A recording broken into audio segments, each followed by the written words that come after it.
जी students, आपको मुझे बताइएगा टनल व्यू जब नजर आएगा तो।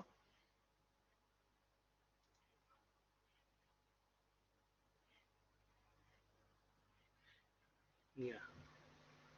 Can you see the tunnel view now? Yes, sir. Okay, great. Can you see the slides now? It's Yes, appearing on sir. the top. Okay. Okay, great. Yes, sir. Okay, great. Uh, I welcome you, Dr. Abin Mahmood, in our this webinar, international webinar. So, can you hear me now, Dr. Abid?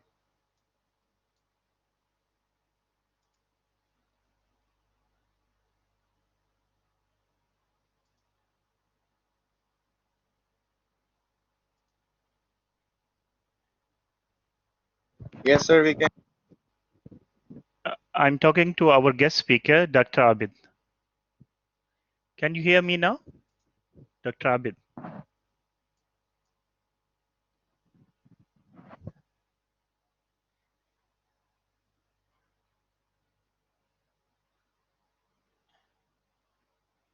Students, just give me a while. There's some technical issue. Let me check whether he can hear me or not.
Click this.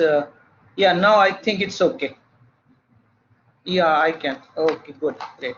So my sound is okay. So just share the slides on the screen so that I could go for the presentation. Assalamu alaikum to all, and I would like to apologize for a delay in this session. Actually, I'm not the person from IT, and sometimes I get this particular issue while using the IT tools.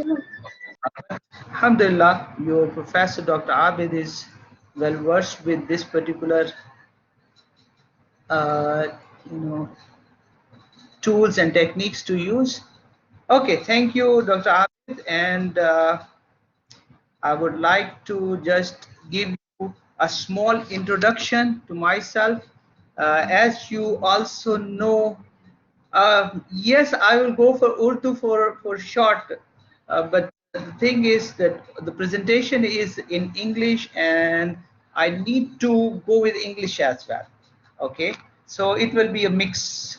So I will use both mediums of communication, Urdu as well as English. Okay, so as you know that, okay, just one thing to mention. You know, I have been um,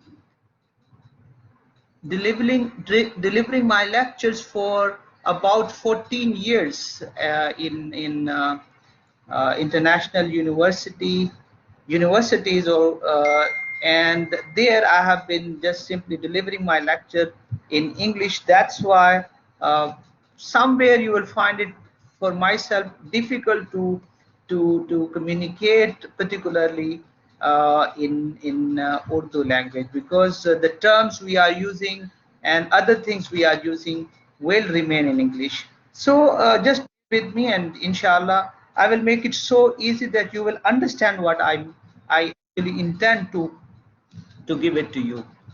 Thank you for managing everything. So as you know that my name is the same name as of Dr. Abid Mahmood, and my name is also Dr. Abid Mahmood Muhammad, and I am assistant professor at Jumeirah University, Dubai.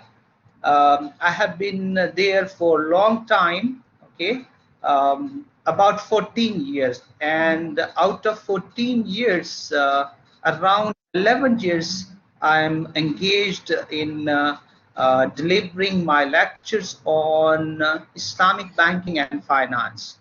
Okay, although I know that this is not your specialized field of study, but for sure the information which I will give you in this particular webinar, you will find it very interesting and also valuable for your future endeavor or future planning, or you can say future professional development. Okay, maybe you will find it yeah, you will find it interesting, as well as it might encourage you to play your role or to contribute in this particular area, because this requires some really good professionals in the field.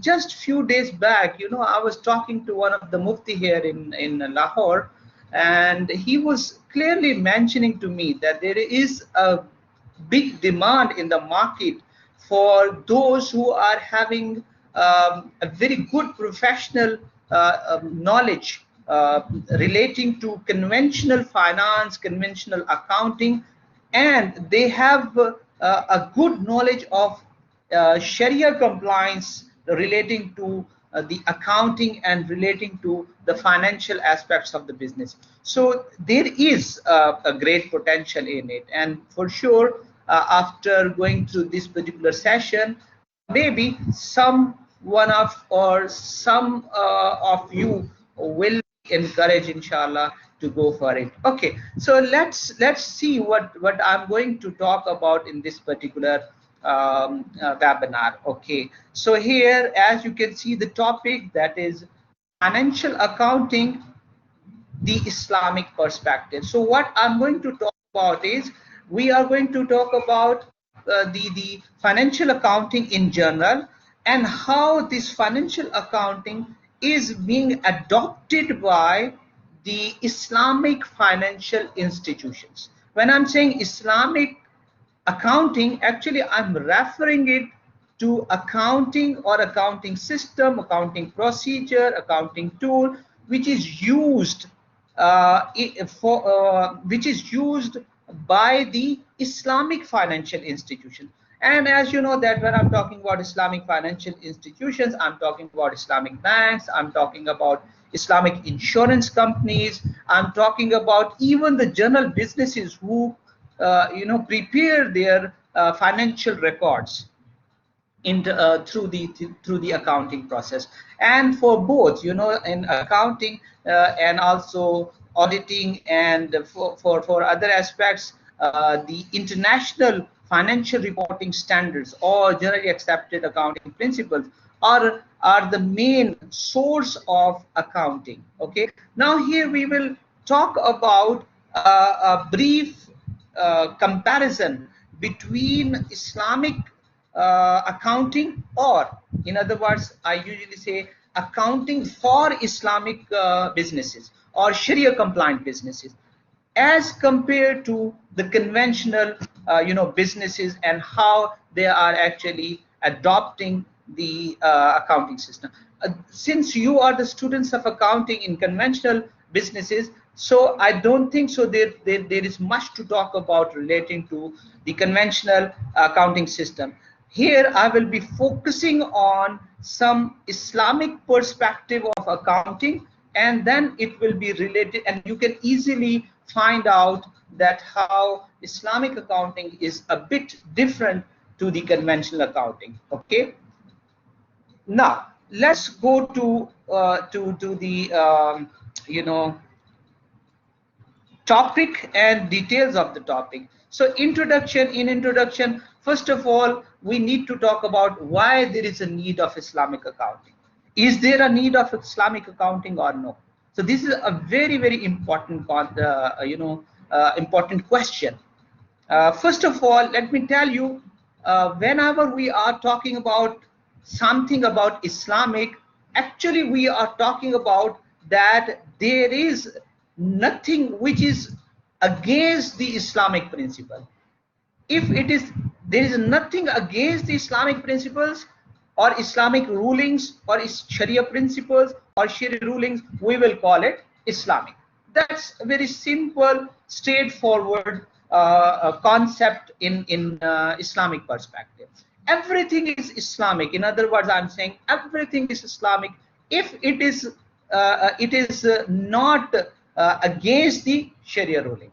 Okay, so this is the you can say a comprehensive concept. Now whenever we are talking about accounting, so we have to see whether the accounting as a system, is there anything which is making it un-Islamic? And to my observation, to my knowledge, what I have gained throughout this 10 years of teaching and also studying myself, as you know that I'm the PhD in Islamic banking and finance. So in Islamic banking and finance, I also go through with the Islamic accounting standards as well.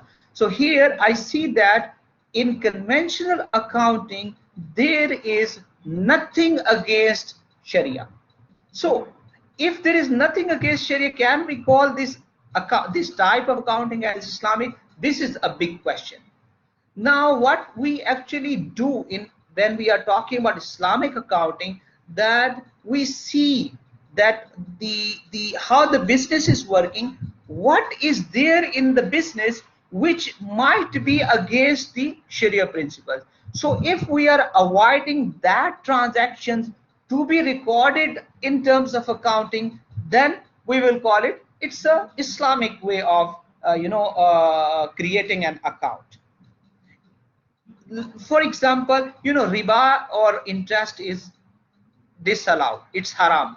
It cannot be accepted in any business transaction. Now what we are going to do whenever we are preparing our business accounts, and if there is an element of riba or interest or such kind of haram element, then we have to clearly distinct it and clearly show it in the accounting procedure that this is something which is unacceptable.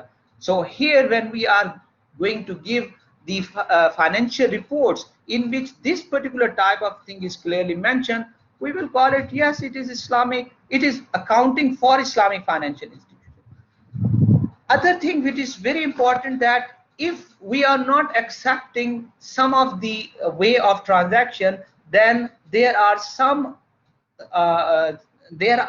other ways in order to do the business. Okay, like musharaka, where there is a partnership, like modarba, this is also a kind of partnership, okay, in which one is using the money of other partner, okay, and then profit is shared between the two parties, and the loss is borne by the one who is giving the capital. Now this is a specialized type of you can say contract which is used in Islamic financial institutions even, or Islamic type of business transaction, or you can say a business which is based on partnership basis. Now this will create a kind of different scenario. So if we are considering it, we are understanding this type of transaction and putting it in accounting, this is what we call the Islamic accounting, and we are using the standards which will adopt such kind of variant, you can say it, because it is variant or different to other types of transaction. Therefore when we are putting it in our system, we will call it that we are using Islamic accounting standards. Now as I told you before, if I'm saying that everything is Islam, there is nothing in conventional accounting which is going against the Sharia principles, then why there is a need of having such kind of accounting tools for the Islamic financial institutions to adopt. Now, this was a big question, and this question is actually addressed by the great scholars, the practitioners, those who are expert in the field of accounting, those who are experts in the field of auditing, and they have created international accounting standards. So here, that's why we are putting that among the major challenges faced by Islamic banking experts and Sharia scholars, there has been the idea of developing appropriate accounting and auditing standards to achieve financial transparency. And you know that this is also there in conventional accounting as well. When you prepare the financial reports, what is the purpose? To have financial transparency. There is nothing which is creating any kind of doubt in the transaction the business is doing.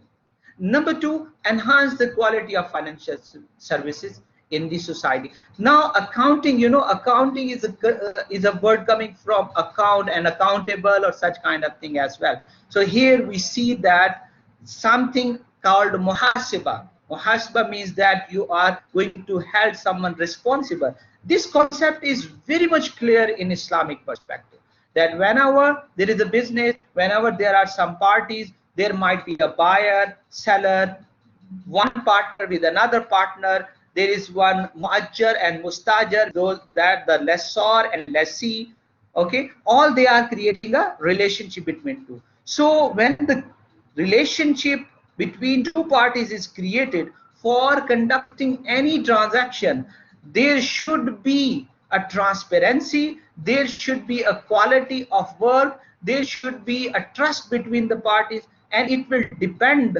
that how you are going to help make someone responsible if someone has done something wrong.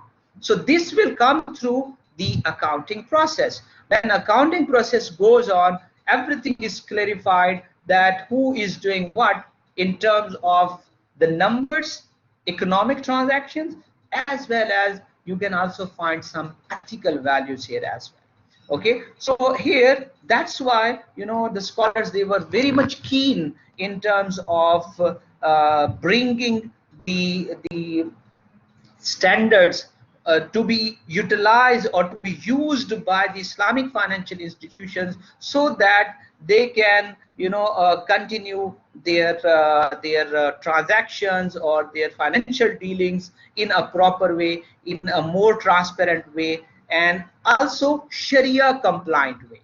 Okay, so with the expansion of industry, the implications of Sharia compliance on accounting and auditing of Islamic financial institutions received greater attention. As I told you before, development of a conceptual framework is seen as vital step to guide practitioners in their decision making. So you know that it's very common that why do we prepare financial reports? Financial reports are prepared in order to give a valuable knowledge, well calculated knowledge to the decision makers who can make decisions for the future transactions and so on, right? So Islamic accounting practice does not indicate that Islam mandated a particular form of accounting. This is very, very important statement.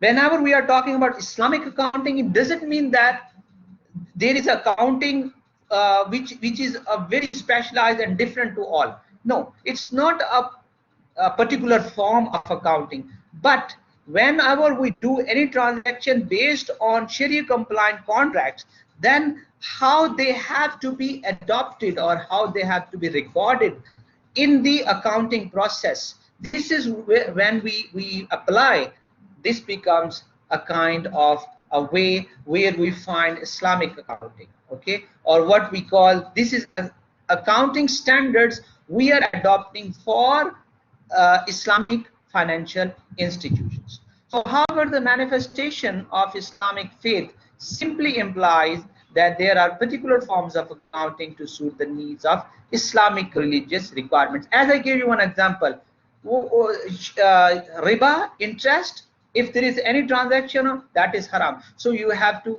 clarify that there is no interest involved in business transaction. Number two, if there is any element of uncertainty, excessive uncertainty, speculation or manipulation, or any illegal activity or any unethical activity being performed by any business organization, this Islamic accounting, when you are going through the Islamic accounting and adopting these standards, then you will find out, yes, this company has done or prepared all their financial reports in compliance with Sharia principles. Okay, because you want to know whether a company has done something, any transaction which is non-Sharia compliant, which can easily be understood or easily be known when you go through and analyze the financial statement. Okay, now here I have given one small definition of Islamic accounting, which will definitely give you a good understanding. So Islamic accounting has been described as the accounting process which provide appropriate information.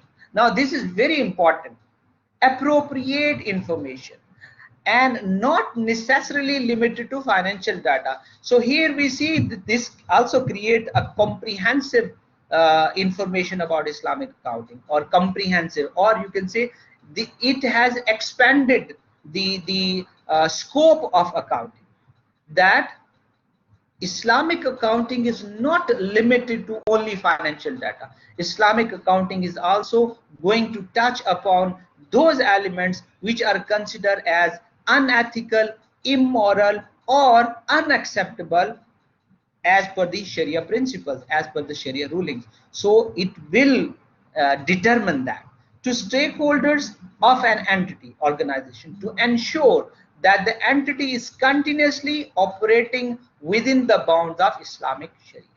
So the whole idea is, the focal point is that this organization is doing everything in compliance with Sharia, and this is the purpose of accounting for Islamic financial institutions.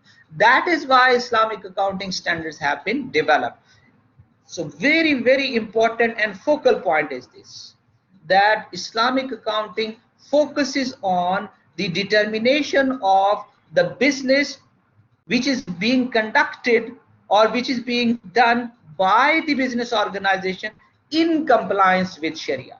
So nothing will nothing will be there which is non-Sharia compliant. And if there is, by the way, sometimes it happens that a company is generating some revenue coming from illegal not in terms of common terms, but illegal in terms of Sharia principles. So if a company is doing something which is not in compliance with Sharia, these accounting standards will clearly indicate or show a separate entity which will determine, or which will show that this much of amount is coming from non-Sharia compliant area. Okay, so this clarifies the idea of Islamic accounting standards. The objectives are very clear for Islamic accounting standards: to comply with the Sharia principles, that every transaction which is being performed by any business organization, it should be complied with the Sharia principles. So we will determine it clearly. To report accurate income determination. Why? There is no lender and borrower in Islamic financial institution. Lender or borrower based on interest, based on spread, based on usury or riba. So here we see that this will be clearly mentioned, that the accurate income determination. Also, if no riba is there, then there is a partnership based transaction. When there is a partnership based transaction, it means that accurate income should be clearly known to both parties, both or more than the number of parties. Okay, so it could be many parties, and all are well aware of this particular fact, that who is getting what.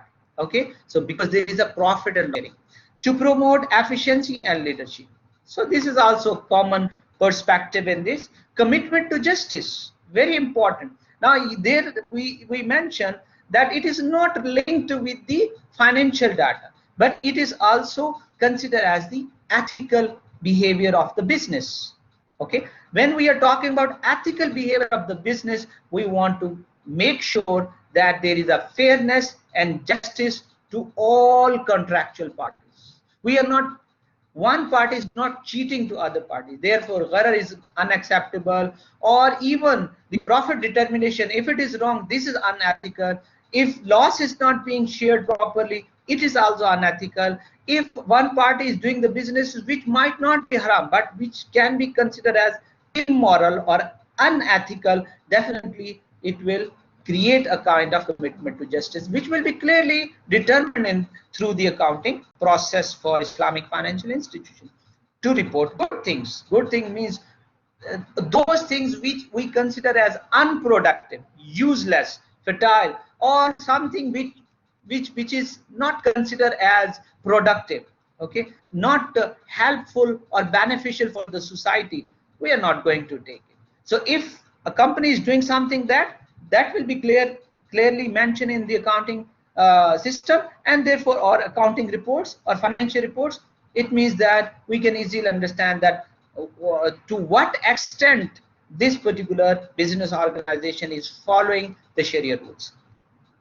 to adapt to positive social changes. And we know that Islam is, or Islamic principles are like that. And that's why we are talking about Islamic accounting standard, we are talking about Islamic banking, we are talking about Islamic insurance.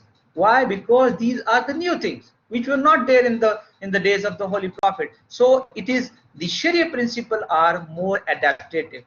They are, directly concerned or linked with the updated information which is coming in the society with the passage of time.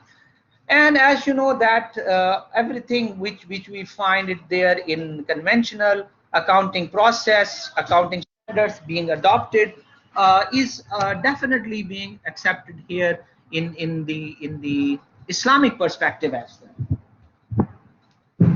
Okay, so usefulness.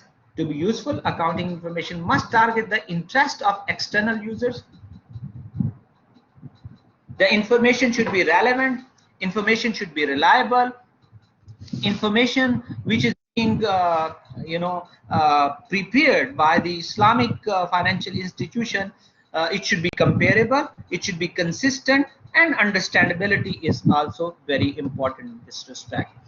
Okay, I will take your questions at the end. I'm just going to conclude my session with the, my lecture or my input with the basic information or basic understanding of what Islamic accounting standard is, or Islamic accounting standard system is, and as compared to the conventional accounting standard, what is the comparison between two. So if I make this viewpoint or this comparison clear to you, then I believe that you will be in a position to put your question in order to get the queries which you might be having later on. So objectives of financial report are to provide the following kinds of information, and you will find that they are almost similar with the conventional as well, but with Islamic perspective. Information about organization objectives and the extent of its compliance with Sharia. Here, see, compliance with Sharia is very important. Information to assist in the assessment of zakat. Now, you don't find zakat or zakat calculation in conventional accounting system, because they are not obligated to calculate zakat for their stakeholders. But here in Islamic banks or Islamic financial institution, even if you are doing your personal business, then you have to calculate zakat. But how to calculate zakat and how to determine that zakat in your accounts, that is definitely a point of concern which is addressed by the Islamic financial accounting standards. Information about cash flows, their timing and associated risks. This is very common. This is also there in the conventional accounting system. Information to assist in evaluating their organization, discharge of its fiduciary responsibilities to safeguard funds and invest them at a reasonable rates of return. As you know that this is also very much common, and available in conventional accounting system, because their objectives also the same in this respect. Okay, so financial accounting reporting concepts and its objectives include. Now, there is one organization which is actually developing the international accounting standard for Islamic financial institutions. That is known as AOFI, AAOIFI. This one you can find it here in the first paragraph, AAOIFI. So whenever you go for Sharia compliant businesses and rules, regulation, and standards relating to banking, relating to finance, and so on, you will find this particular organization at the top. This is accounting and auditing organization for Islamic financial institutions. They are the standard setting body for the for international standard setting body for the Islamic financial institution in terms of accounting, in terms of auditing, in terms of ethics, in terms of some other Sharia compliant rules. Okay, so this one. Also, there is a Malaysian accounting standard board, MASB is there, and also some other accounting standards bodies are also working to create the financial reporting standards for Islamic financial institutions. So the objectives of financial accounting should determine the type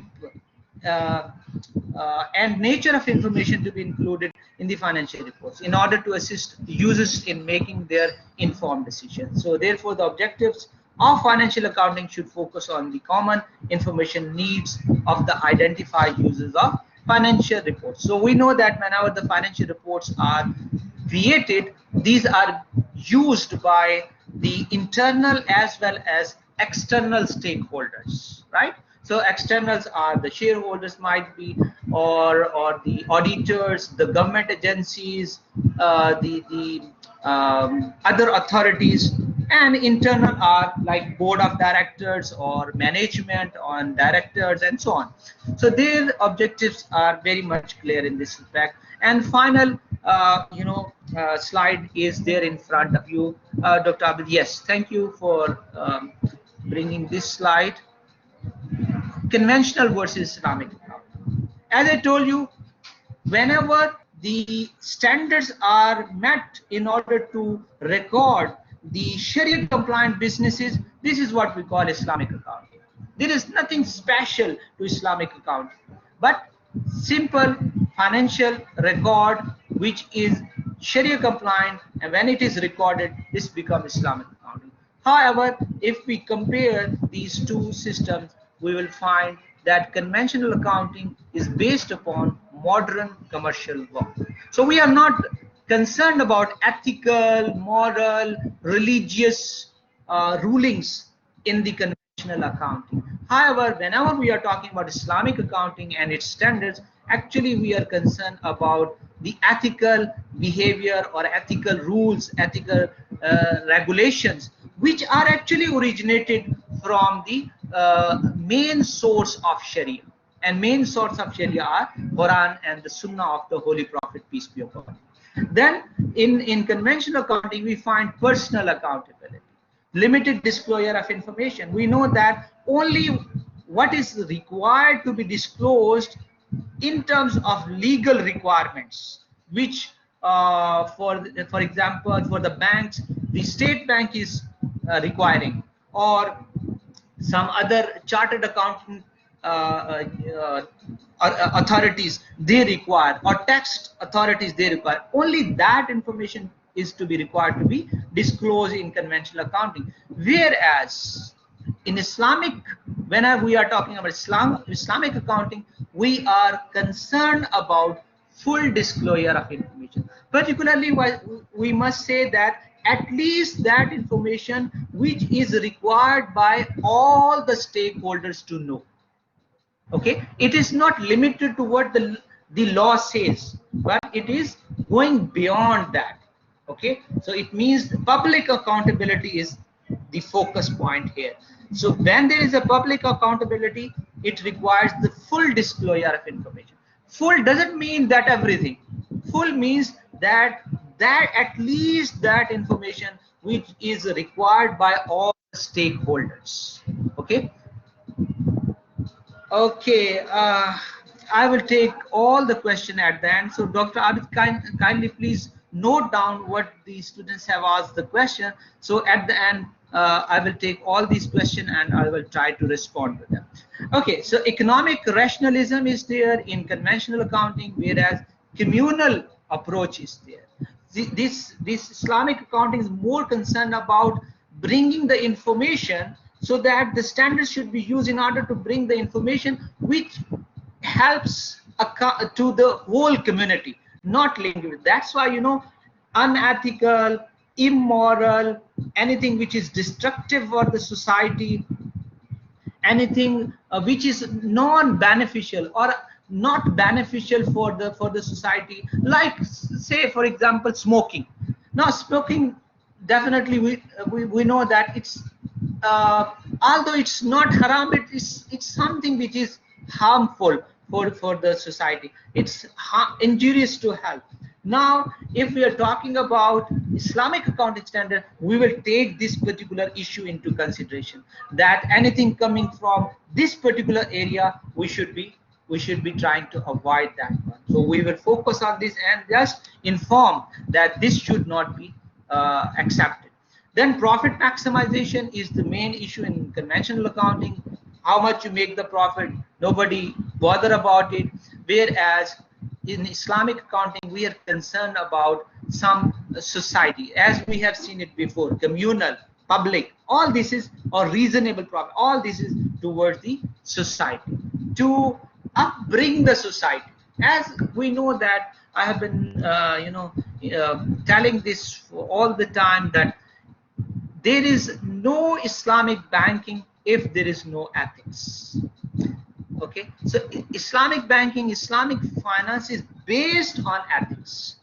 If there is no ethic, there is no concept of Islamic banking, Islamic finance. Even I say that no concept of Islamic business, or business will not be considered as the you can say recommended, or what you can say appraised, or I mean, Islam would not like to have that business which is not benefit for the whole society.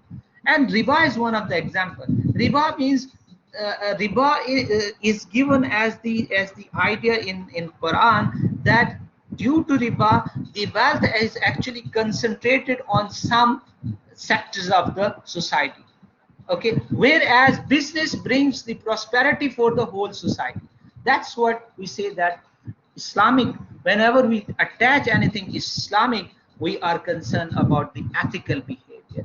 So survival of the fittest is the issue in Islam, in conventional way of doing business, and then accounting will be developed on that. Whereas here in Islamic accounting, we are concerned about our religious duties, secular and religious duties. These are some of the points which make the Islamic accounting standards to be adopted by the business organization different or differentiated from the conventional accounting system. I hope you got some of the basic idea of the difference between two, or comparison between two. Now I will just make it a conclusion. Number one, Islam is not saying that accounting is haram, or the conventional accounting is something which any Islamic or Sharia compliant business cannot adopt. No, all businesses can adopt all conventional accounting system. Debit, credit, creating financial reports, this and that, everything is same.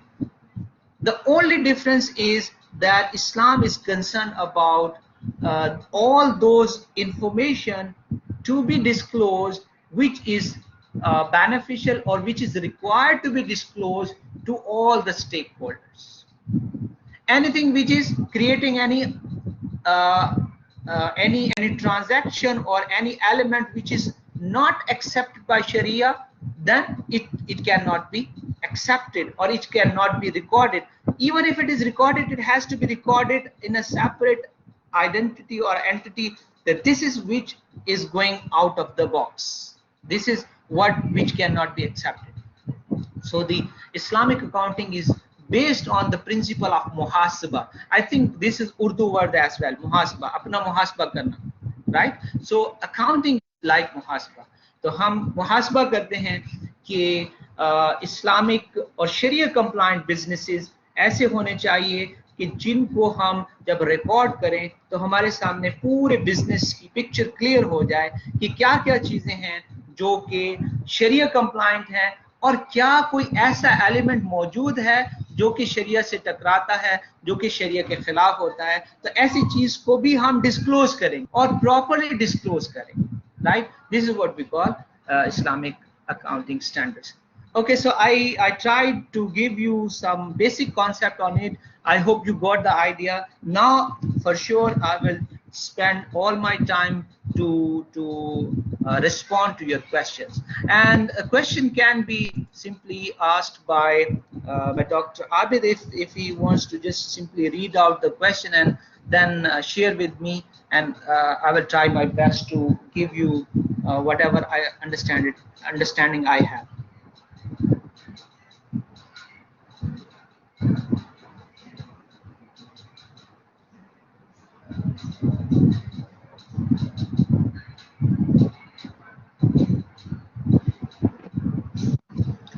Yes, Dr. Abid, are you saying something, because I cannot hear you? Thank you very much. Can you hear me now? Yes, good. Yeah, I can hear you now.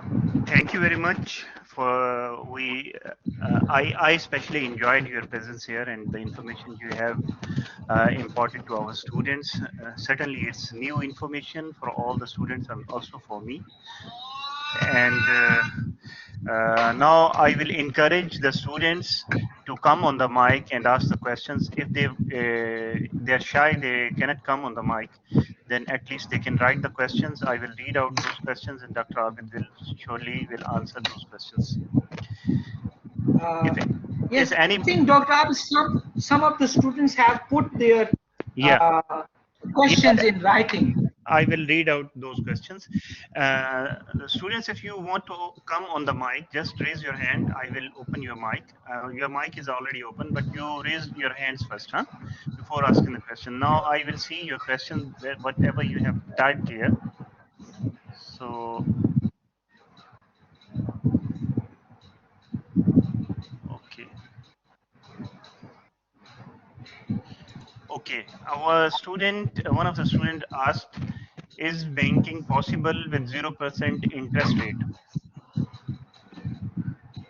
Actually, when we are talking about Islamic or Sharia compliant business, there is a 0% interest rate. Means to say that interest is strictly prohibited.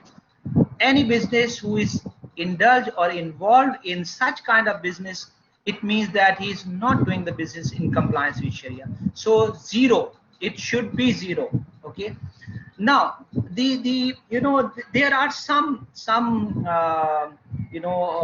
limitations sometime due to the overall environment of the business. When any business has to involve in either lending or either borrowing some amount based on interest, right? So in this situation, actually when they have such kind of situation, they have to clearly give a distinction, or they have to clearly mention a non-Sharia compliant earning from non-Sharia compliant area. Okay, so in this situation they have to put that particular recording of entry, recording of transaction separately. I will just give you one example. The hotel business is good, fine, there is no problem in it, halal, okay. But in the hotel business, particularly when you are selling alcoholic drinks at international level, you are running a business on international level, and you know that tourists and this and that, they are involved in having the alcoholic drinks. Now if they are selling alcoholic drinks, it means they are receiving some revenue in the form of selling those alcoholic drinks. Now this particular revenue is non-Sharia compliant. They have to clearly determine it, that how much they are involved in this particular area, what is the amount spent and what is the revenue generated. So this will clarify that they are Sharia compliant in this respect, that they have separated all the non-Sharia compliant revenue from their business. And this might be on the other side when there is paying of such kind of return as well. So businesses are encouraged not to even engage themselves in borrowing the amount from conventional banks. If they want to be Sharia compliant, they are encouraged to go for the Islamic banks, so that whatever they are actually taking as a loan, either they should be paying the same amount, or at least they have created a such kind of contract in which whatever they are paying above the original amount, that is not coming into the part of riba interest. Okay. Okay. Yes, any other question, Yeah, please? next question If it is clear. Yeah, next question is, without Islamic banking, transparency cannot be applicable at any situation. So basically what I got from this question, so the student wants to ask that can transparency only ensured with the Islamic banking, or it is possible by any other in any other situation without Islamic? No. Transparency, transparency is the key element whenever you are using the accounting system or accounting standards. Why these International Financial Reporting Standard is created?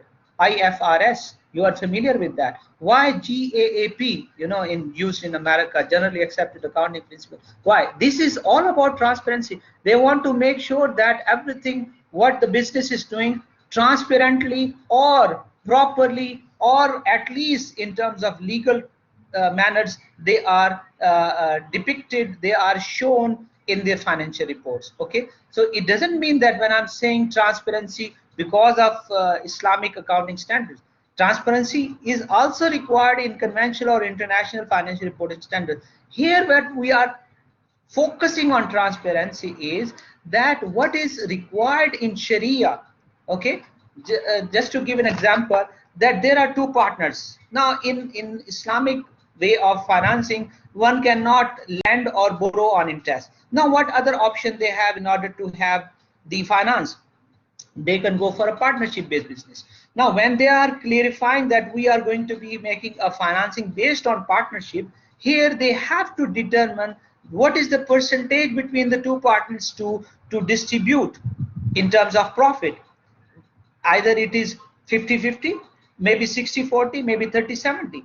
Now when you determine it, there is 30-70, now you have to calculate the profit properly, and then you have to calculate 30-70 properly and distribute it. And it is not about the profit distribution, it is also about the loss. If there is a loss, it should be clearly shown through the accounting statements. Yes, this is a loss, this is a real loss, and this is how we are going to share the loss. So both parties in the contract will be sharing the loss. So this is also creating a kind of transparency to know or to have in the accounting standards. Okay, is that clear? Yeah, I think if the student will have further question, he or she may Is a traditional, again, huh? yeah, there is one question I found. Okay, there's another question that if there's no interest, then how the Islamic banks provide loan? Okay, yeah, good question. They have different, contract types in order to lend. Okay, for example, they can use murabaha contract, in which, for example, they ask if a person is coming to the bank and saying, I need one big plant machinery. Okay, now the bank says, fine, tell me the details of that particular plant or machinery. So the whole specification or features of that particular product is handed over or is provided to the banks. Bank just take the quotation from the vendor, from the person who is selling that, from the business who is selling that. He will take all these details and then he will create a kind of contract of murabaha, for example, with the person who is in need of that particular commodity. Okay, for example, the commodity is rating the price of 100 million. Okay, now what bank will do? Bank will say that the if you purchase this commodity from the market on current market price, it is 100 million. But if you go through from our financing and you want to pay delayed amount, maybe in future of 5 years period or 10 years period, we will make it 150 million. Okay, so 50 million they have added into the price. Why? Because of the delayed payment, and it, as per the Sharia rule, it is okay, there is no issue in it. When there is a transaction, when there is a trade between the two parties based on deferred payment basis, then the seller can sell the commodity by adding a certain amount in the price of that commodity. Now here you see there is a difference. When you are taking the money and adding some money into it, it's interest. But when you are taking the product and increasing the price of the product, it is acceptable. So this is how the bank can finance, or bank can give a bank will not give a amount to the borrower, okay, so that extra money is not coming to them. Bank will always deal in products. Either they will deal in products by trading, this is what I gave you the idea of murabaha, or it will be given in the form of ijara, rent. So they will just purchase that commodity and they will give it on rent basis to other party. That is leasing. And leasing commonly in common practice in the modern commercial world. Leasing is one of the big businesses in the world, right? So they can go for, but avoiding some elements in the leasing, everything is allowed, no issues. This is how the bank make money. Now here I will make a difference. In conventional, there is lending and borrowing. Money is borrowed and money is lended, and when it is borrowed or lended, there is extra amount taken on that money, which is completely prohibited, haram. But if there is a trading, if there is a product involved in this transaction, product is being given and price is being changed, there is no issue in this particular transaction. And this is how the Islamic banks, they are involved in financing rather than in lending. I hope you got the idea. And there are some other methods as well, like musharaka mutanakasa is very common, ijara is very common, okay, even salam contract is very common, being used by the Islamic or financial institutions in order to make money. Yes, please. Yeah, the next question is, what is the motivation to use Islamic banking? Let's say, for example, if a person has a large amount of money, why not he will get the benefit of that money by earning interest on that? Okay. What is the big motivation, or what are the motivational factors? Okay. First of all, I must say, if a person is a Muslim, it is his or her religious duty that he should not be indulged or engage himself or herself in interest based, because interest based any lending or borrowing, because it's haram. Simple is that. This is one motivation. There is also not only this religious motivation, but there is worldly motivation as well. Why he is putting the money in the bank? Now you know that in lending and borrowing, we have gone through with many theories and all this, and we have come to understand that there is too much of inflation application of this, and some other factors, like there is no risk sharing involved in it. There is, the money is only circulated among some of the a particular segment of the society. I will just give you one example. You know that how many developed countries are there in the world? You can count it on fingers numbers. Very few. And how many are the poor or underdeveloped countries and developing countries? There are many. Based on this particular issue of interest, they have actually captured almost the biggest chunk of the wealth in the from the whole world. Also, if you take it to another aspect of individual, there are a number of individuals who are having the I think it is like 25 to 30 people who are having as much as of 20 to 30% of the world of the wealth of the whole world. So what is this? This is one of the area of interest where we find in Quranic words that money should not be concentrated to your rich and its benefit is not going to the poor. And as you know that what is benefit for that person? Benefit is not for himself, benefit for the whole society. When the money is going into the financial, even one product you are purchasing, there are many who are involved or engaged in that product. Let's take the example of a car. Who is manufacturing the car? A manufacturer. There is a factory. A factory is built on a land. Land is having a rent. Okay, hundreds and thousands of people are working in order to manufacture that particular product. Okay, so think at a wider spectrum. Don't think very close. Okay, yes, you can have that amount. And if you compare this interest amount which you are earning on your amount from by putting your money in the bank, if you compare it by getting the benefit in the investment, when you go for doing investment, you will find you will be having much higher profit than just putting it in the one basket, I mean in only in the bank. So there are worldly as well as religiously or ethical benefit relating to relating to Islamic way of using your money. Yes, I believe you got some idea. There are so many other things I can talk about, but time does not permit. Therefore, I will just stick to this. Next question.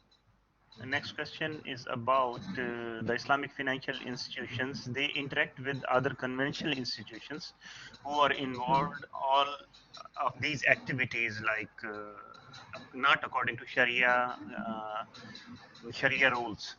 So, Okay. what do you say about this? Yes, I get your point. This is a very common objection of, towards the Islamic banks or Islamic financial institutions. Although the questions are not coming relating to Islamic accounting, but these questions are also very much relevant. So here I must say that they are encouraged not to deal with the conventional, banks. If they are dealing with conventional banks, then they have to clearly mention. Now here comes the Islamic accounting standards.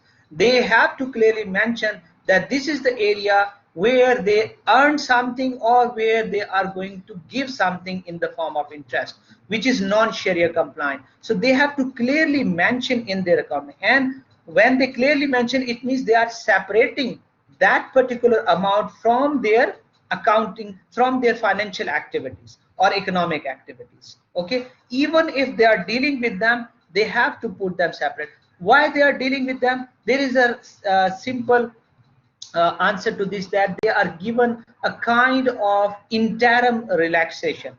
Interim means for the time being, because Islamic principles or Islamic accounting standards or Islamic way of living a life is coming into a whole. So we are living together, and one cannot be isolated and not working with others. That's why for the time being, the scholars have given a permission that if required, you can deal with them. Okay, as per the standard or as per the Sharia rulings they have given, they can deal with them. However, they have to clearly show that particular transaction in their accounting or in their financial reports, so that one may know that this is the part of their income which is non-Sharia compliant, which the stakeholders can easily remove from its source of earning. Yes, I believe I gave you the answer to this question. Okay, next question is, if somebody comes with some money, as means account holder come with the money, how the bank can authenticate that this money is legal, is earned by legal means or illegal means? No, there is no way to do that. Although there are some legal, issues nowadays which have been very much enforced by the central bank of all the countries because of FATF. You know that what is FATF, Financial Action Task Force, and due to that, their rulings and others, black money or money laundering or this kind of money which is involved, there is no way one can understand. If you are going to an Islamic bank even or conventional bank, the Islamic bank cannot distinguish it. Although there might be some questions they can ask, but that is not relating to from where this person has earned the money. That is relating whether it is legal or illegal. Is it a black money or no?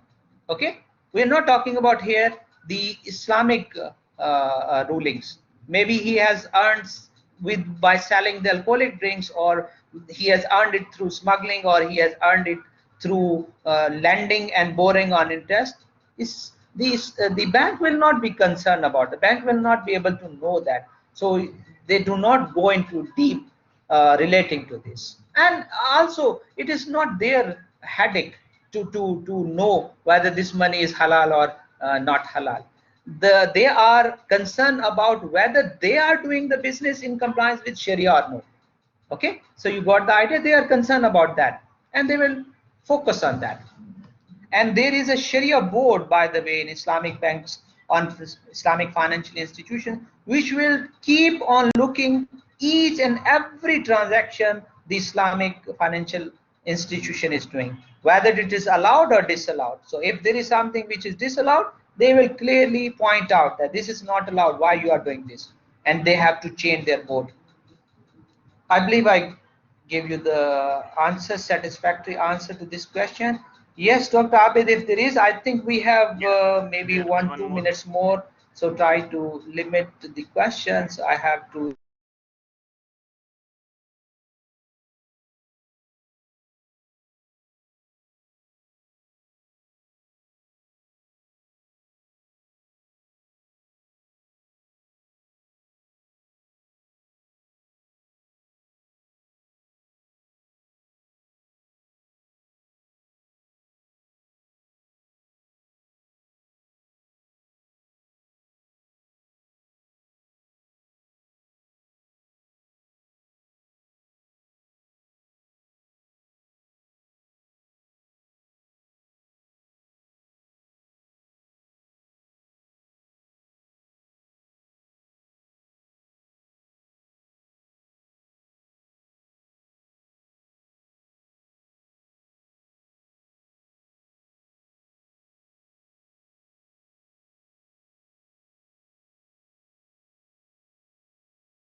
बस आप उसको close कर दीजिए please thank you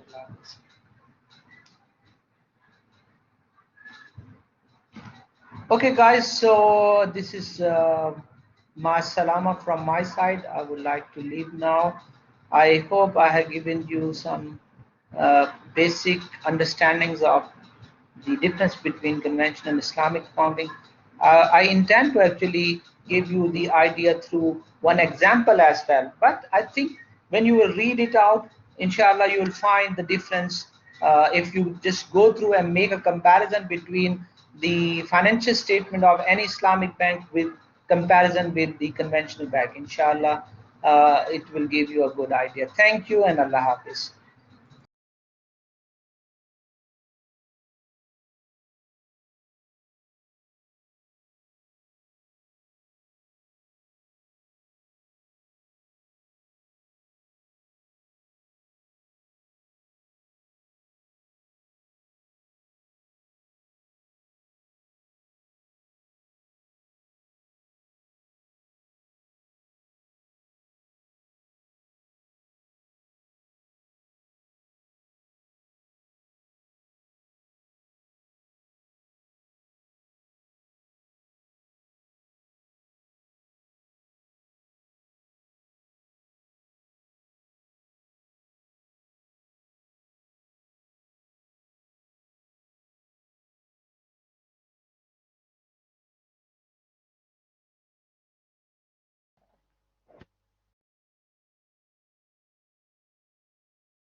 ji students, कितने लोग मौजूद हैं आप में से अभी? 26 only left. Rest I think बाकी लोग जो है ना वो शायद डिस्कनेक्ट हो गए हैं। चले, however the session is being recorded, इसमें जो है ना लोग सुन लेंगे जो मैं बात करूंगा। तो डिस्कनेक्शन हो गया था, तो मैंने थैंक यू बोल दिया है जो हमारे इंटरनेशनल स्पीकर थे उनको। थोड़ा सा मैंने आपको बताना था about your final term exam. Final term exam के दो पार्ट्स होंगे, ठीक है जी, दो पार्ट्स होंगे उसके। मैं ठहरे एक मिनट आपको हम्म,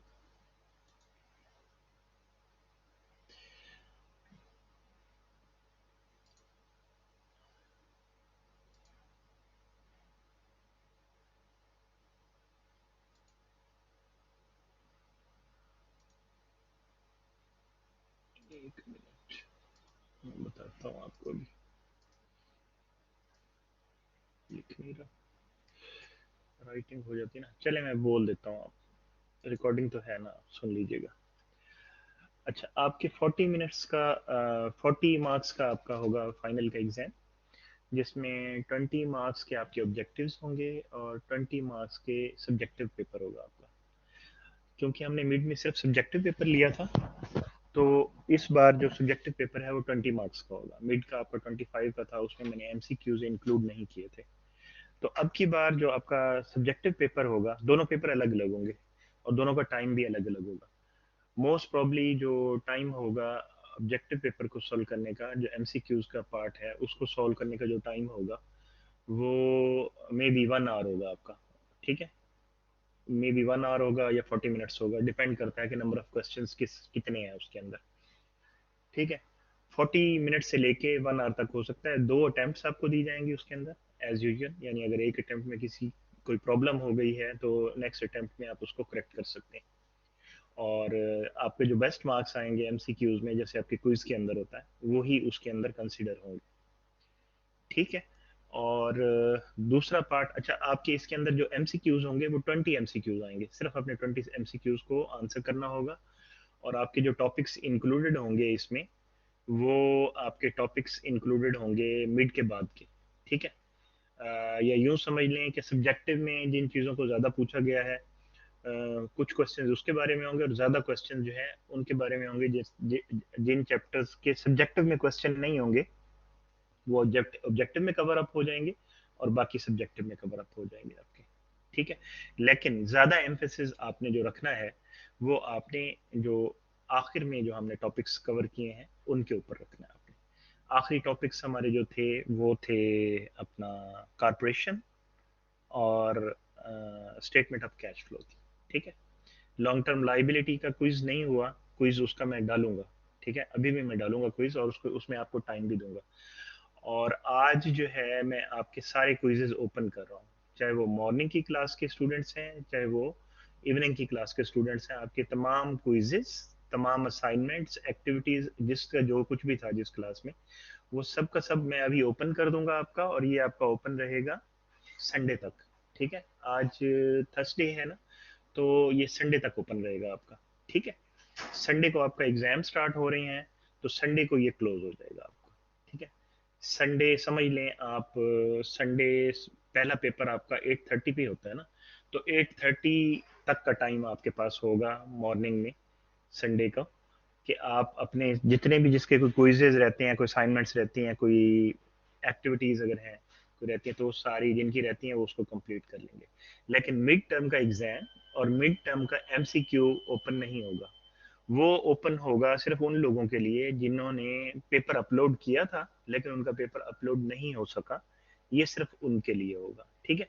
उनकी सिर्फ नजर भी उन्हीं को ही आएगा, वो अपना पेपर बस अपलोड कर सकेंगे जो उन्होंने किसी वजह से, टेक्निकल प्रॉब्लम की वजह से उनका पेपर उस वक्त अपलोड नहीं हो सका, ठीक है। तो आपकी जो वो लोग जिनकी आईडी ब्लॉक हुई थी और वो क्वेश्चंस यहाँ पे पूछ रहे थे, अगरचे पहले भी मैं बहुत बार बता चुका हूँ लेकिन अभी बता रहा हूँ, ये रिकॉर्डिंग में बता रहा हूँ, वो सुन सकते हैं इस रिकॉर्डिंग को। जिन लोगों की आईडी ब्लॉक हुई थी और उन्होंने उस आईडी ब्लॉक के बारे में अपनी एप्लीकेशन डाली एग्जामिनेशन को, कि भाई हमारी आईडी ब्लॉक थी, हम मिड टर्म का पेपर जो है वो अटेम्प्ट नहीं कर सके, और उनके बारे में एग्जामिनेशन जो है अलग अलग सब लोगों के नाम भेज रहा है जिनकी एप्लीकेशन वहां गई है। एग्जामिनेशन वाले खुद से चेक करते हैं कि क्या आप सही कह रहे हैं या गलत कह रहे हैं, ठीक है। वो आईटी वालों से और अकाउंट्स वालों से चेक करते हैं कि भाई वाकई आपकी आईडी उस टाइम में ब्लॉक थी या नहीं थी, ठीक है। आप एप्लीकेशन डालेंगे, वो चेक करेंगे, वेरीफाई करने के बाद आपका नाम आपकी आईडी के साथ वो उस पर्टिकुलर टीचर को भेज देते हैं कि भाई इसकी आईडी ब्लॉक थी, इसकी आप मार्किंग कर दें। अच्छा, उनकी मार्किंग कैसे होगी? उनकी मार्किंग होगी फाइनल के बेस के ऊपर। फाइनल में फॉर एग्जांपल 20 मार्क्स का पेपर है, 20 में से 20 ही ले लिया आपने, तो 20 में से 20 ले लिया तो मतलब 100% आपका रिजल्ट रहा ना सब्जेक्टिव में। और एमसीक्यूज में सपोज आपने 10 मार्क्स लिए तो आपके 30 मार्क्स आ गए। तो 30 मार्क्स की कितनी बनती है परसेंटेज? जितनी भी परसेंटेज बनती है ओवरऑल आपकी फाइनल के दोनों एग्जाम्स को मिला के, एमसीक्यू सब्जेक्टिव ऑब्जेक्टिव दोनों को मिला के जो भी परसेंटेज बनती है, सेम परसेंटेज अप्लाई होगी आपकी मिड टर्म के एग्जाम के ऊपर, और without attempting mid term exam you will get the same marks. से फॉर एग्जाम्पल आपने 20 मार्क्स एमसीक्यूज में ले लिए, 20 मार्क्स ही आपने अब सब्जेक्टिव मार्क्स सब्जेक्टिव पेपर में ले लिए, यानी आपने 100% मार्क्स ले लिए।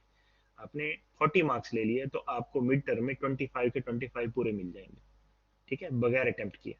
लेकिन उसके लिए what is necessary essential, you have to write the application to the examination. जिन लोगों ने वो एप्लीकेशन नहीं लिखी एग्जामिनेशन को, वो अभी लिख दें, ठीक है। एग्जामिनेशन को एप्लीकेशन लिख दें, आईयूएलएमएस पे भी आपने डाली हुई थी, आईयूएलएमएस पे भी डाल दें, उस पे भी लिख दें, ठीक है।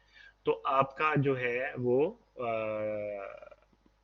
इस तरह से आपकी उसकी मार्किंग हो जाएगी on the basis of final term. अच्छा चलिए वापस आते हैं हम फाइनल टर्म के ऊपर। फाइनल टर्म में मैंने आपको बताया कि दो पार्ट होंगे आपके, एक आपके एमसीक्यूज का पार्ट होगा, मोस्ट प्रोबेबली 20 एमसीक्यूज होंगे, तो आपको उसी हिसाब से उसकी टाइमिंग आपकी 40 मिनट से लेके 1 आवर तक होगी, दो चांसेस होंगे आपके पास। और जो आपका पेपर होगा सब्जेक्टिव, सब्जेक्टिव पेपर आपका 20 मार्क्स का होगा, ठीक है। और इसमें आपके जो क्वेश्चंस हैं वो 5 क्वेश्चंस आएंगे आपके, सॉरी 4 क्वेश्चंस आएंगे। You will have 4 questions, 4 questions आपके आएंगे सब्जेक्टिव में। पहले भी मेरे ख्याल में 4 क्वेश्चन ही थे आपके मिड टर्म में भी, तो 4 क्वेश्चंस आएंगे। और वो क्वेश्चंस जो है आपके, जो ज्यादातर आएंगे क्वेश्चंस वो आपके उसी पार्ट में से आएंगे जो कि आखिरी पार्ट था, ठीक है। आखिरी पार्ट से ज्यादा वेटेज के क्वेश्चन आएंगे, लाइक हमने आखिर में कारपोरेशन किया है और हमने किया है स्टेटमेंट ऑफ कैश फ्लो, तो इसकी वेटेज ज्यादा होगी। और पीछे से भी आएंगे क्वेश्चन, मतलब आपका जो लॉन्ग टर्म लाइबिलिटी है उसमें से भी क्वेश्चन होगा आपका, और आपका जो है और कौन से हैं जी आपके क्वेश्चन, स्टॉक्स, कारपोरेशन के 2 चैप्टर थे, एक कैश फ्लो स्टेटमेंट का था और एक लॉन्ग टर्म लाइबिलिटी का था। इनको आपने ज्यादा इसके ऊपर जोर रखना है, ठीक है। इन चीजों के ऊपर आपने ज्यादा जोर रखना है। जो आपका सब्जेक्टिव पार्ट है उसमें आपने इसके ऊपर ज्यादा जोर देना है ना, लॉन्ग टर्म लाइबिलिटी, कारपोरेशन और स्टेटमेंट ऑफ कैश फ्लो, इनको ज्यादा प्रिपेयर करना है। जबकि आपकी जो एमसीक्यूज होंगे उसमें आपने सबको देखना है, ठीक है, कहीं से भी क्वेश्चन आ सकता है। अभी आपका कोई क्वेश्चन हो तो आप पूछ लें, if you want to ask any questions. Attempt please नहीं। सर सब्जेक्टिव में कितने क्वेश्चन होंगे? 4 क्वेश्चन होंगे, मैंने बताया आपको 4 क्वेश्चंस।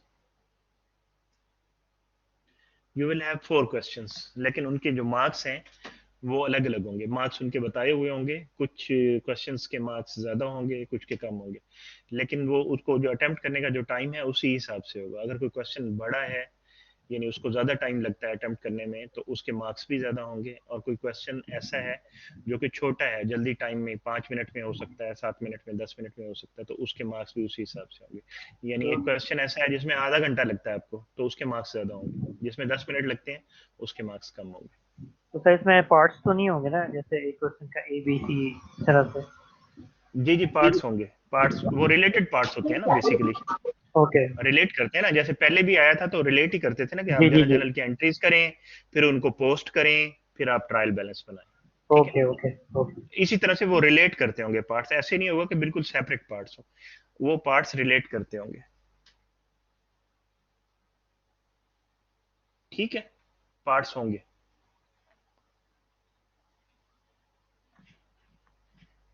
Any other question? अच्छा जी,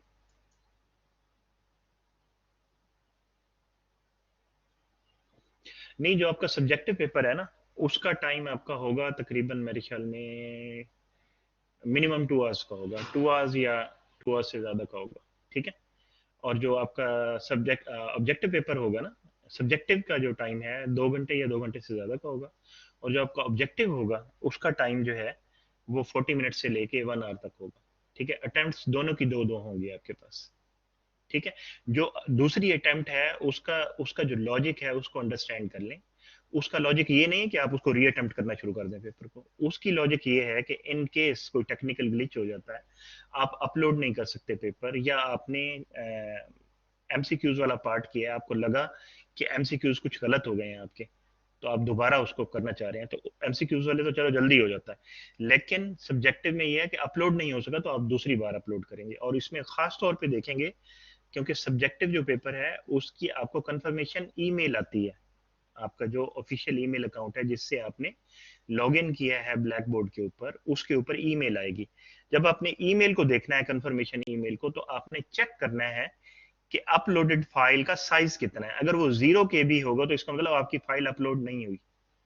यही मसला हुआ है मिड टर्म के अंदर, आपको कंफर्मेशन मेल आई, आपने समझा अपलोड हो गई, आपने ये नहीं देखा कि कंफर्मेशन ईमेल के अंदर जो अपलोडेड फाइल का साइज है वो भी दिया हुआ होता है वहां। अगर वो 0 KB है तो इसका मतलब अपलोड नहीं हुई, मेल तो आ गई आपको, जनरेट होगी, तो आपने उसे फिर दोबारा ट्राई करना। ठीक है, उसमें जो सब्जेक्टिव पेपर में मैं आपको 3 अटेम्प्ट भी दे सकता हूँ। ठीक है, मैं टेलीग्राम पे मौजूद रहूंगा, अगर आपने 2 अटेम्प्ट यूज कर ली, दोनों बार आपको कंफर्मेशन मेल आई है, लेकिन उसमें आ रहा है कि अपलोडेड फाइल साइज जो है वो 0 KB का है, तो इसका मतलब है फाइल अपलोड नहीं हुई। आपने मुझे बताना है, इनिशियली वो 2 अटेम्प्ट ही होंगी, उसके अंदर आपने मुझे बताना है अपनी कंफर्मेशन ईमेल के जो है ना वो स्नैपशॉट भेजना है मुझे, तो मैं आपकी अटेम्प्ट इंक्रीज कर दूंगा ताकि आप उस पेपर को सबमिट करा सकें, सब्जेक्टिव को। ठीक है, और एमसीक्यूज में 2 ही अटेम्प्ट रहेंगे आपके।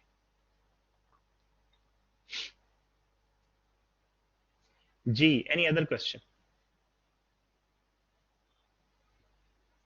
एमसीक्यूज मिक्स होंगे।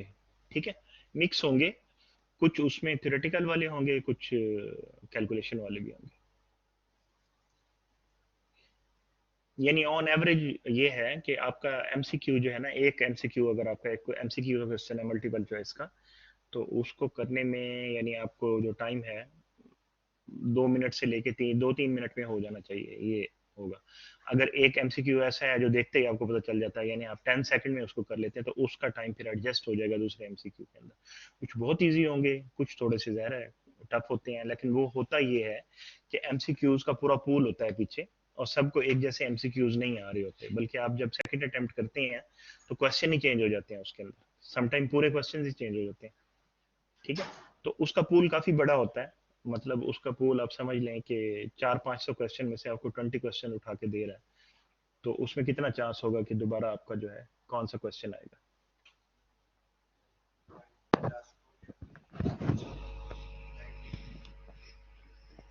हाँ, वो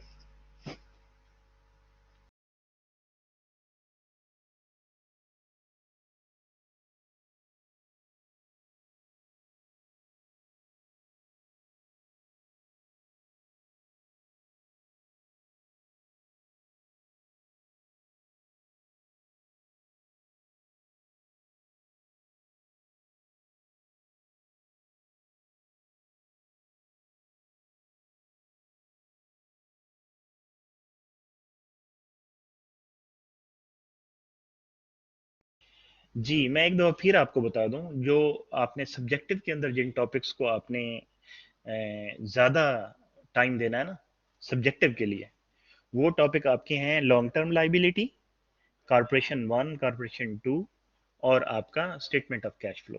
जो लास्ट 4 चैप्टर्स आपने कंप्लीट किए हैं उनके ऊपर ज्यादा फोकस रखना है।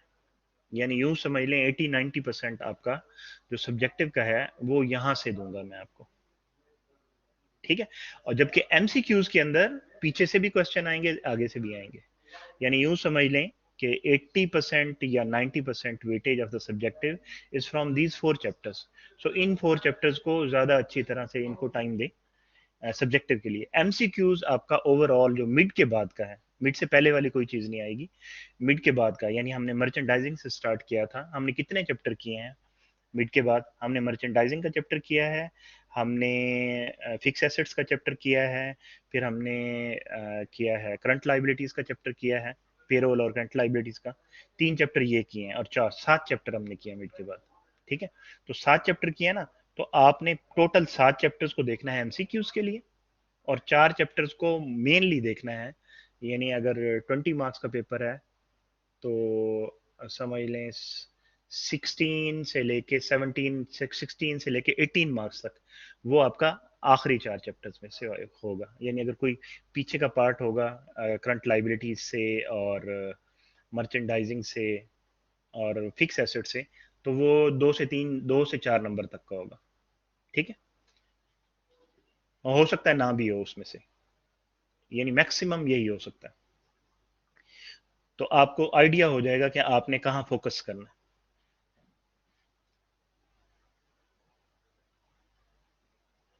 नहीं जी 40 एमसीक्यूज होंगे, 20 नहीं होंगे, 40 एमसीक्यूज होंगे। 40 एमसीक्यूज आएंगे। इतना बड़ा पूल है, अगर 500-600 क्वेश्चंस का पूल है तो उसमें से 20 एमसीक्यूज तो आने ही चाहिए ना। और वो आपके कवर अप करेंगे पूरे 7 चैप्टर्स को, जो आपने 7 चैप्टर्स आफ्टर मिड किया है। मिड से पहले वाले पोर्शन को मैंने इंक्लूड नहीं किया इसके अंदर, ताकि आपका काम बढ़े ना, कम ही रहे। और आपने अभी अभी पढ़ा है सारा कुछ, और इसके ज़्यादातर जो है लेक्चर्स अवेलेबल भी हैं। जो जो लोग डाउनलोड नहीं कर सके लेक्चर्स अपना ब्लैक बोर्ड से, तो वो जो मैंने चैनल पे कुछ लेक्चर्स चढ़ाए थे वहाँ से देख लें। एक हाँ, एक मेरे ख्याल में 1 या 2 लेक्चर उसके ऊपर नहीं है, वो मैं उसके ऊपर वो भी डाल दूंगा।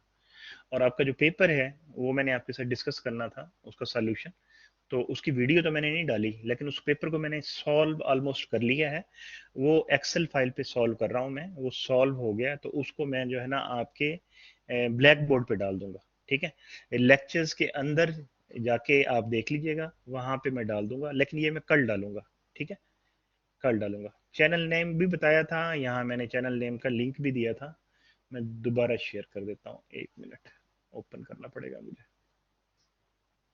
नाम लिख देता हूँ यहाँ पे, ठीक है। लिंक आप चेक कर लीजिएगा। लिंक जो है पहले भी शेयर किया था मैंने आपके ग्रुप के ऊपर भी शायद लिंक, हाँ। हाँ जी, उस्मान उस्मान सही बता रहे हैं, फिनैक कंसेप्ट के नाम से है। उसके जो टाइटल पे ना तस्वीर ही लगी हुई है मेरी पीछे, इकरा यूनिवर्सिटी का मोनो है ऊपर जो 11 फ्लोर पे है ना, वो वाला है। तो उसके सामने खड़े होकर मेरी तस्वीर है, वो मैंने वहां पे डाली हुई है। तो फिनेक कंसेप्ट के अंदर बहुत सारे लेक्चर्स हैं। आप जाएंगे प्लेलिस्ट के अंदर, प्लेलिस्ट के अंदर जाएंगे तो जो फाइनेंशियल अकाउंटिंग की प्लेलिस्ट है उसके अंदर फाइनेंशियल अकाउंटिंग के जो लेक्चर्स हैं वो पड़े हैं। बाकी फाइनेंस के हैं, दूसरे सब्जेक्ट्स के प्लेलिस्ट के हिसाब से जो है ना आप देख सकते हैं। बाकी फाइनेंस के हैं वो आपसे रिलेट नहीं करते, तो उनको रिवाइज करें, ठीक है। कुछ थोड़ी प्रैक्टिस करें, बुक है आपके पास, बुक से भी प्रैक्टिस कर सकते हैं। बेस्ट सोर्स आपका बुक ही है। बुक के अंदर जो आपके आप देखेंगे कि हर चैप्टर के एंड पे ना एक डेमोन्स्ट्रेशन क्वेश्चन होता है उसका ना। हर बुक हर चैप्टर के एंड पे या हर सेक्शन के एंड पे एक डेमोन्स्ट्रेशन प्रॉब्लम होता है, जिस प्रॉब्लम को उसने खुद ही सॉल्व करके भी दिया होता है उसके अंदर ना। तो उसको देखें, उसको अंडरस्टैंड करने की कोशिश करें, तो आपको समझ आ जाएगी। और मैं ये आपको अश्योर कराता हूँ कि जो आपने जितनी अकाउंटिंग पढ़ ली है ना, इतनी अकाउंटिंग नॉर्मली नहीं पढ़ाई जाती, ठीक है। आपको मैंने ऑलमोस्ट उसके जो है ना ऑलमोस्ट सारे कॉन्सेप्ट्स दे दिए हैं फाइनेंशियल अकाउंटिंग के ना। एक दो जो हमारे टॉपिक्स हमने उसमें छोड़े हैं वो एक्चुअली आपकी कोर्स आउटलाइन में ही इंक्लूडेड नहीं है। उसको अगर आप स्टैंड लोन पढ़ना चाहें तो आप उसको पढ़ सकते हैं। जितना कॉन्सेप्ट आपके पास आ चुका है उससे आप उसको पढ़ सकते हैं, कोई इशू नहीं होगा आपको, ठीक है जी। हम अपना सेशन क्लोज करें फिर। ये इसकी रिकॉर्डिंग मौजूद है यहाँ पे। इसकी रिकॉर्डिंग को मैं आपकी ये रिकॉर्डिंग अपलोड भी कर दूंगा। मैं इस वक्त यूनिवर्सिटी में हूँ, यूनिवर्सिटी में थोड़ा सा इलेक्ट्रिसिटी का इशू हुआ है, तो अभी तो शायद मैं इसको ना कर सकूं। तो कल फिर यूनिवर्सिटी में आऊँगा तो कल इसको अपलोड कर दूंगा। लेकिन मुझे आपने इसका ना याद कराना है, ठीक है? मुझे याद कराना है इसका अपने टेलीग्राम ग्रुप के ऊपर लिख के कि मैंने इस लेक्चर को जो है ना वो शेयर करना है आपके साथ, ठीक है? मैं इसको उसी पे डाल दूंगा, यूट्यूब चैनल पे डाल दूंगा। अगर हो सकता है कुछ लोग इसको ऐसा एक्सेस ना कर सकें तो आप डायरेक्ट भी प्ले करके सुन सकते हैं इसको। इसमें आपका वेबिनार भी शामिल है, सारा कुछ शामिल है इसके अंदर। राइट जी?